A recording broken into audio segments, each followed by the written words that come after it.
Global Exhibitions Day allows industry players to also recognize and celebrate the pivotal role of the exhibition industry in the economy. SABC's news economics reporter Katlego Legodi is at the event and joins us now. Katlego, what is happening there in Midrand? A very good afternoon to you, Francis, and to our viewers at home. It's a hive of activity where we are right now. This, of course, being the Global Exhibitions Day, annual Global Exhibitions Day, in its 8th installment as we speak right now. Of course, every single Wednesday, the first Wednesday of June, this is where we see, role players in this space just come together to take stock of where the industry is. Of course, looking at positioning this sector to contribute to the economy. About 2 to 3 years, this event has not taken place physically, but now we are back physically, and they're saying that is why, and that is what's at the center of exhibitions, because you can't exhibit online. So those men and women gathered here from early in the morning from various sectors, Francis, this being the ICT sector, the humanities sector, the hospitality sector, the safety and security sector, some of those stalls just positioned here at the Katlego Convention Center as they try by all means to take stock and position themselves to get the best out of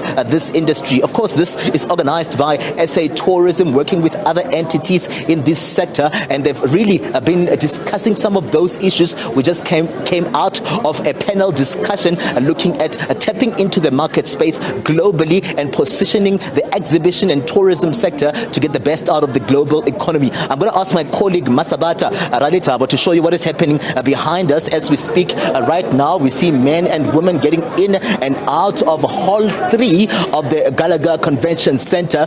These men and women are just moving around from stall to stall, just checking what is on offer as we speak right now. Most of them, Francis, very excited about being back here physically, meeting their mates. This is an event that is taking place globally. When you look at the exhibition day and the exhibition centers, we know very well that COVID-19 has seen this economy and this sector really getting a beating. As we speak right now, here in South Africa, we saw the closure of the dome. That is one area that saw a lot of activities channeled there. So they're taking stock, they're looking at how we can best position and get the best out of going green where these exhibitions are concerned. The SA Tourism are gathering role players in this sector. Most of them just trying by all means to understand what is on offer in terms of what government can also play and offer so that the industry can be agile and contribute to the economy. As we speak right now, Francis, this is an entity or an industry,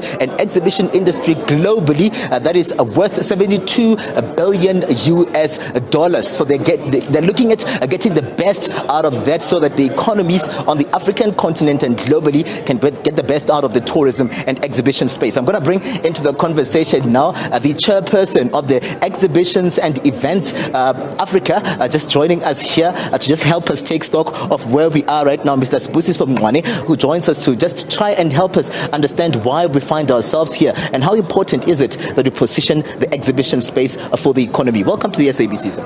Thank you very much. Firstly, I've got to acknowledge what the National Convention Bureau has done. They've managed to come forward and come to be with us, partner up with us in order to make sure that the exhibition industry itself is recognized. That's really, really great. And we've done the GED before, but it makes it extra special when you see government coming on board also to partake with what we're doing. So Global Exhibition Day is just a day to make sure that we recognize that the exhibitions play a major role, as you mentioned, that it partakes in the billions of dollars. So that's really, really great, and it's something for us to always notice and always remember that exhibitions are a major thing that we have to take cognizance of. We saw that panel discussion earlier on, welcomed, of course, by yourself, and really looking at all of those role players in various sectors and the green space as well, just gathering to take stock of this exhibition space. Maybe reflect with us and our viewers at home in terms of what came out of that panel discussion. Great. So what really came out of that panel discussion is something very, very positive. We've got commitments coming from the Greening Forum. We've got commitments coming from the exhibition industry, which we're part of. We've got commitment coming from the Convention Bureau to bring other stakeholders into the party. One thing that I spoke about earlier on also was the MOUs that we need to sign. It's the stakeholders, us thought leaders that need to carry the exhibition industry forward. So yes, we're going grey and so forth now, so we need to be bringing in a fresh pair of hands, fresh pair of minds, and that's what we were committing to at this GED Day. So we're committing to the youth coming on board for employment. We're committing on greening. We're committing on bringing forward and making sure that the exhibition industry really comes alive and it really stays with us. We're also making sure that the technology, we don't get left behind with the technology. So we also definitely have spoken about that, and we are embracing it, and we want to see it. The Convention Bureau actually mentioned something about the metaverse and so forth in gaming, because that's all the youth now that need to come onto the shows. It's no longer only about us, but it's also about the youth that we need to bring on board. We're back in our physical form. We're meeting. How important is it that we meet physically? We know exhibitions are done online. We've heard that they don't work. Really, you need to get the taste and the feel of the product and interact with the product. And here we are today taking stock and also moving forward. Maybe also as you speak about those human-to-human interaction, let us in on how detrimental was COVID-19 in terms of just more or less decimating this industry, because we've seen a lot of challenges coming out of this space where that lockdown is concerned.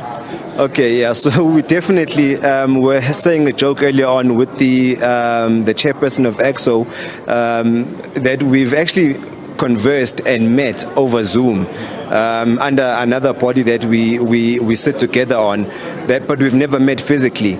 Now, the thing about us as humans, we are physical, and we trust the gut feel when we talk to a person, when we look at a person's eyes, when we shake hands. We are a physical nation. We are a physical being. So that's very important to us. COVID-19, yes, it tried to bring through some innovations, having hybrid events. But one of the panelists also spoke about that it's okay for us to meet physically first and then continue over the Zooms. So, with the whole event greening, we need to be on carbon zero. So we need to make sure that we have a few more conversations over the Zooms, the hybrid ways. But the physical touch and the physical meet is very, very important, because that's where you start gauging and you start trusting people. That's where you even close deals. I mean, many people have closed deals without even signing, but they close multi-million rand deals. Mr. Mncwabe, let's leave it here for now. Thank you very much, sir, for your time and everything of the best. There's a hive of activity as we speak right now. Some of those exhibitors just trying by all means to show a case what is on offer as we speak right now. Of course, we're trying to get the economy going. We're trying to tap into this space. We're trying to look into the fourth industrial revolution as well, how this space can best position itself. But what's exciting is that you see them walking around with those goodie bags, Francis, that tells you that indeed we are back in our physical form. Francis?